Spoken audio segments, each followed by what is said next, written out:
Hola conjuritas y conjuritos. ¿Qué tal? Ya extrañaban las historias de terror, ¿cierto? Nosotros también extrañábamos asustarlos. Muajajajaja. Bueno, empecemos. Que las historias son espeluznantes. El demonio de la iglesia. Esta historia me la contó la anciana madre de Benjamín, el ya fallecido sacristán de la iglesia, llamada Gloria.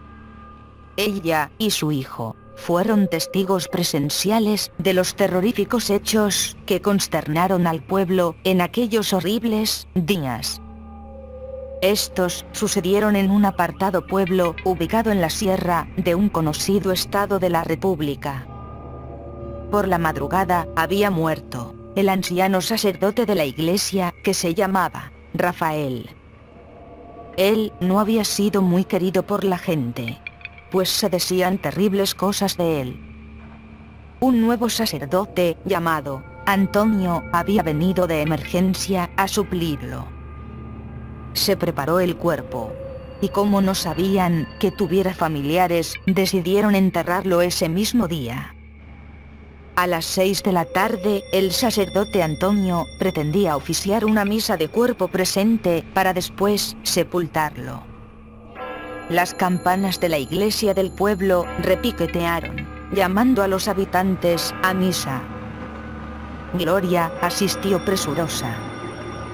Al llegar a la iglesia, se sorprendió al ver tan solo a 6 personas más, excluyendo al nuevo sacerdote, al sacristán y a ella. En total, eran 9 personas y el difunto. Sorprendentemente, cuando Antonio se preparaba para oficiar la misa, el cáliz salió volando hacia él y le golpeó el pecho. Al principio, Gloria cuenta que estaba impresionada. Después, empezaron a volar todos los objetos que había en el altar: la cruz, el rosario, la Biblia. Parecía como si alguien los estuviera aventando por todos lados. Los feligreses empezaron a gritar asustados. Antonio no reaccionaba. Estaba como en shock. Seguido de esto, los bancos empezaron a moverse violentamente. Las velas y las luces se apagaron, y ella, como pudo, salió corriendo de la iglesia, gritando de miedo. Los demás, al parecer, hicieron lo mismo. La gente que no asistió a misa y que los vio salir gritando y corriendo, preguntaron qué había pasado. El chisme se regó como la pólvora por todo el pueblo. Todos se encerraron en sus casas, rezando fervorosamente. Nadie se atrevió a salir el resto de la noche. Benjamín, el sacristán, le contó después a Gloria que del susto se desmayó. Cuando despertó, aún seguía oscuro. Rezando y tropezando, acudió a la comisaría para contar lo que había pasado. Y pidió que fueran a ayudar al sacerdote Antonio, pues no sabía qué había pasado con él. El comisario, junto con unos pocos hombres, con sendos rifles, linternas y rosarios, guiados por él, marcharon hacia la iglesia. Todo estaba oscuro, y alumbrando desde la puerta de la iglesia, entraron rápidamente a buscar al sacerdote. Este se encontraba con los ojos abiertos, tirado en el suelo, pero no se movía. Lo sacaron y se lo llevaron a la comisaría. Se comunicaron a la diócesis de la ciudad para informar sobre lo que había sucedido. Durante toda la noche intentaron reanimar al sacerdote sin conseguirlo. Al clarear el día, llegó una comitiva de sacerdotes y al informarles lo que había pasado, trasladaron al sacerdote Antonio hacia la ciudad con uno de ellos. Mientras, los que quedaban, acompañados del mismo grupo de la noche anterior, volvieron a la iglesia. Allí había un desastre. Todos los objetos de la iglesia estaban tirados al suelo. y los bancos, quebrados y arrinconados en las paredes, como si alguien los hubiera arrojado a los extremos, a su paso. El ataúd del difunto estaba abierto. Pero para sorpresa de todos, en el interior no había nada. El cuerpo del difunto Rafael había desaparecido. Por más que lo buscaron por todos lados, el cadáver no apareció. Hicieron el papeleo correspondiente y la comitiva de sacerdotes se retiró, dejando a uno de ellos para reemplazar al anterior. Este nuevo sacerdote, muy joven, se llamaba Lauro. Benjamín se quedó a su servicio y vio cómo éste bendijo la iglesia con agua bendita.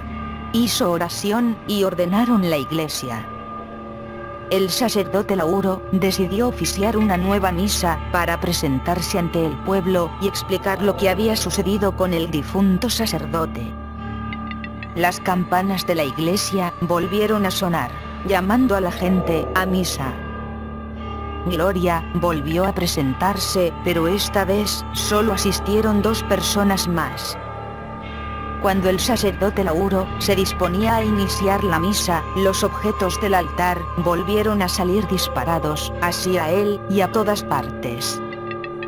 Y esta vez no solo fue eso, sino que se escuchó una risa burlona, hueca y macabra, que retumbó en toda la iglesia.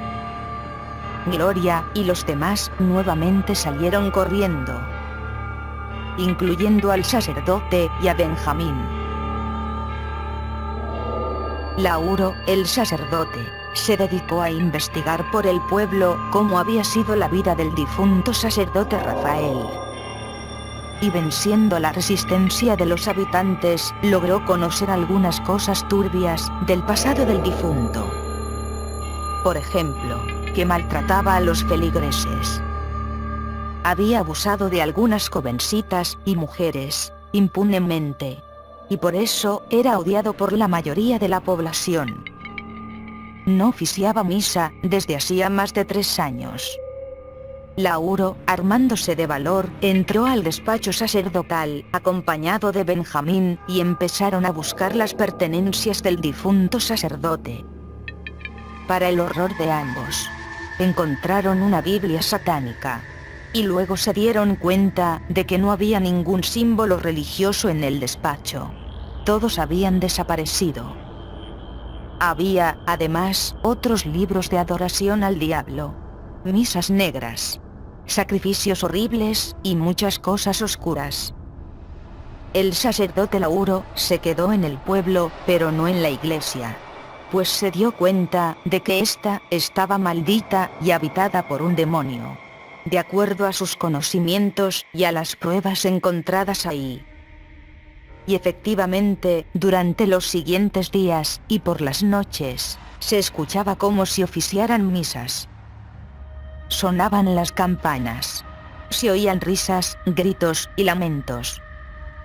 Muchos vecinos de la iglesia contaban que veían al difunto sacerdote entrando y saliendo de la iglesia, pero con un aspecto aterrador. El sacerdote Lauro mandó llamar a un exorcista de avanzada edad para exorcizar la iglesia. Benjamín, que era muy devoto y religioso, pidió ayudarles en esta peligrosa tarea. Pero jamás se imaginó de lo que sería testigo.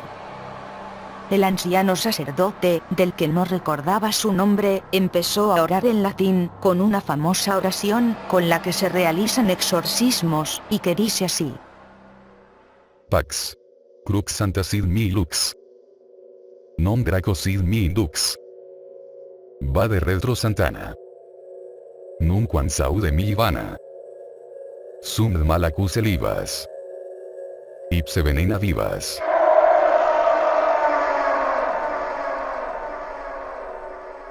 Enseguida, se empezó a escuchar un alarido aterrador que retumbó por toda la iglesia.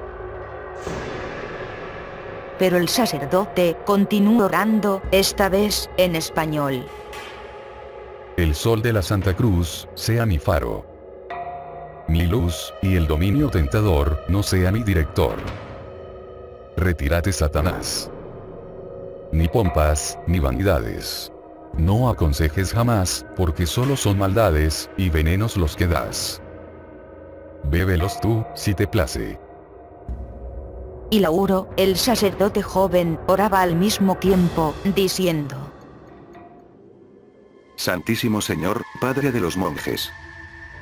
Intercede por nuestra santidad, por nuestra salud del alma, cuerpo y mente. Destierra de nuestra vida, de nuestra casa, las asechanzas del maligno espíritu. Líbranos de funestas herejías, de malas lenguas, y hechicerías. Pídele al Señor que remedie nuestras necesidades espirituales y corporales. Pídele también, por el progreso de la Santa Iglesia Católica, y porque mi alma no muera en pecado mortal. Para que así, confiando en tu poderosa intersección, pueda algún día en el cielo, cantar las eternas alabanzas. Amén. Y muchas otras oraciones más, en latín y en español, que Benjamín no conocía. En ese momento, se apareció un ser horrible, alto y deforme. Medía como 2 metros. Su piel era de color negro grisáceo, como el de una serpiente. Además, era escamosa. Parecía encorvado, y estaba totalmente desnudo. De sus manos y pies, salían grandes garras negras. Empezó a aventar todas las cosas a su paso, y emitió sonidos, en algún lenguaje extraño. Parecía latín. Los sacerdotes empezaron a contestarle en el mismo idioma, y le empezaron a rociar agua bendita, y a acercarle la cruz. Hubo una lucha encarnizada, de oraciones y golpes de aquel ser. Benjamín estaba horrorizado. En un movimiento rápido, del joven sacerdote Lauro, este logró enterrarle una cruz en el pecho, del lado del corazón, a aquel espantoso ser. Se resistió. Tenía una fuerza sobrehumana. Pero los objetos benditos lo debilitaban, y entre todos, lograron someterlo. Lo ataron con cuerdas benditas, lo clavaron, y encadenaron a una viga. Aquel ser parecía muerto, porque tenía los ojos abiertos y fijos. La boca, también abierta, y con 3 filas de dientes, en ambas placas dentales. Los sacerdotes se tomaron un descanso, y luego siguieron con sus oraciones. Al parecer aquel demonio estaba muerto. Y para tenerlo vigilado, lo dejaron ahí, cerca del altar de la iglesia. El chisme se extendió nuevamente por todo el pueblo. Y los más valientes se acercaban a la iglesia solo para verlo. Los que lo hicieron cuentan que era realmente horrible. Y tan solo al verlo, temblaban de miedo. Algunos juraban que se movía. Mandaron a traer una especie de bóveda o ataúd en forma de caja fuerte, y lo encerraron ahí. Y para terror de todos, lo pusieron en el sótano de la iglesia. Y diariamente, el sacerdote o Benjamín revisaban que el maligno ser no escapara. Y ahí sigue hasta la fecha. Los hechos sobrenaturales cesaron. Todo volvió a una normalidad extraña. Y se le prohibió a Benjamín, como al resto de la población, que divulgaran el hecho para no causar terror en los visitantes. Pero hasta la fecha, el demonio sigue bajo la iglesia, encerrado. Y de esto ya han pasado muchos años. A la iglesia se le cambió el nombre por la iglesia de San Miguel Arcángel. El hombre sombra. Yo estaba solo en casa, cuando de repente, sentí que se paseaban por el pasillo de mi casa. Y entonces, yo sin miedo, fui a ver quién era. Para mi sorpresa, no había nadie. Regresé a mi habitación, y sentí que subían y bajaban la escalera. Así que decidí bajar a ver quién era. Nuevamente, no había nadie. ya estando abajo, me dio hambre, y decidí ir a comer algo a la cocina. Escuché que botaban los juguetes de mi hermano, y entonces, subí rápido a su cuarto, y tampoco había nadie. Así que, bajé, otra vez a la cocina. Y cuando llegué, para mi sorpresa, la leche y el pan que me preparaba, estaban tirados en el suelo. Yo, sin miedo, recogí todo. Limpié la cocina, y me preparé otra vez algo para comer. Ya terminando de prepararlo, decidí ir a mi habitación. Y me tiré en la cama. Cuando de repente, escucho que se reían, a carcajadas en el pasillo. En ese momento, fue que yo me asusté, y se me puso todo el cuerpo frío. Así que decidí cerrar la puerta de mi cuarto, y cuando me acosté en la cama otra vez, vi cómo se movía la perilla de mi puerta.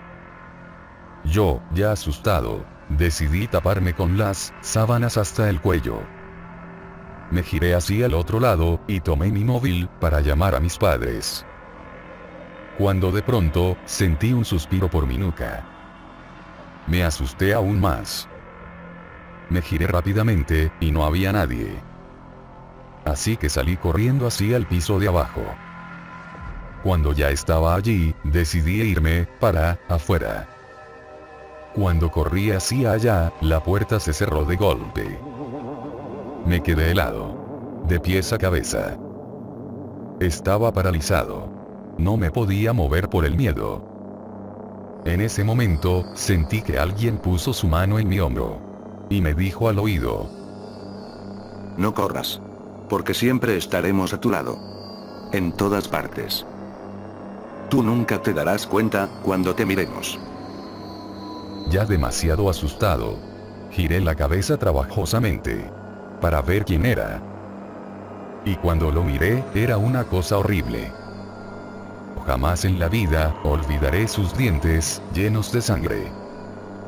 Traía una capa negra, que lo cubría entero, menos la boca, y los brazos.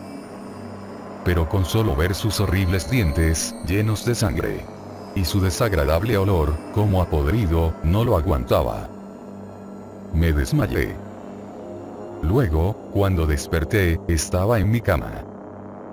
Yo pensé que todo lo sucedido había sido una pesadilla. Pero al mirar hacia mi derecha, estaban mis padres. Y me preguntaron qué me había pasado. ¿Por qué estaba tirado en el suelo, allá abajo? Y yo les conté todo lo sucedido. Pero para colmo, no me creyeron. Yo aún sigo viendo a esa cosa. Pero solo la veo en la madrugada, o cuando estoy solo. Veo que se asoma por la puerta. Y cuando esta, la tengo cerrada, él mueve la perilla. El fantasma del bus. Iban en el bus, lleno de pasajeros, que se dirigía a Antofagasta, en Chile. Desde Arica. Cuando se dirigía hacia allá, eran a las 3 de la madrugada. Un hombre hizo parar el bus. Ya parando el hombre subió, y el conductor, y el asistente del bus, guardaron su equipaje abajo. Al equipaje, le pusieron todos los tickets. Ya estando todo listo, volvieron a subir, y el autobús reanudó la marcha. Yendo en el camino, el chofer del bus le dijo al asistente que fuera a cobrarle el pasaje al hombre que acababan de subir. El asistente respondió: Bueno. El asistente fue y no encontró al hombre por ningún lugar. Se dirigió hacia el chofer y le dijo que el hombre que habían subido no estaba. El chofer enojado le dijo: Pues búscalo bien. ¿Cómo no va a estar? ¿Acaso se irá gratis? El asistente volvió a responder: Bueno, lo buscaré bien. El asistente se dirigió a buscarlo otra vez, y pensó que el hombre quizás estaba en el baño. Y golpeó la puerta de este. No salía nadie. Así que decidió esperar un rato. El asistente, ya aburrido de esperar, abrió la puerta. Pero en el interior del baño, no había nadie. El asistente asustado, se dirigió nuevamente hacia el chofer, y le volvió a decir: no está el hombre. El chofer despertó a mi padre, para preguntarle si alguien había subido. Y mi padre, le contestó: pues claro. Luego, el chofer le preguntó, si el hombre se escondió, o algo. Y mi padre, le contestó: No lo he visto más, desde que subió. Luego, a mi padre se le ocurrió la idea de ver, si estaba el equipaje. Hizo que pararan el bus, y bajaron a ver si estaba el equipaje del hombre. Al bajar, fueron a ver, y al abrir la perilla, un frío les pasó por el cuerpo a todos. Miraron, a ver si estaba el equipaje. Pero no había nada. Solo estaban los tickets rasguñados, y había sangre por el lugar. Ya asustados, subieron al bus de nuevo, y no durmieron en toda la noche, por el miedo que tenían.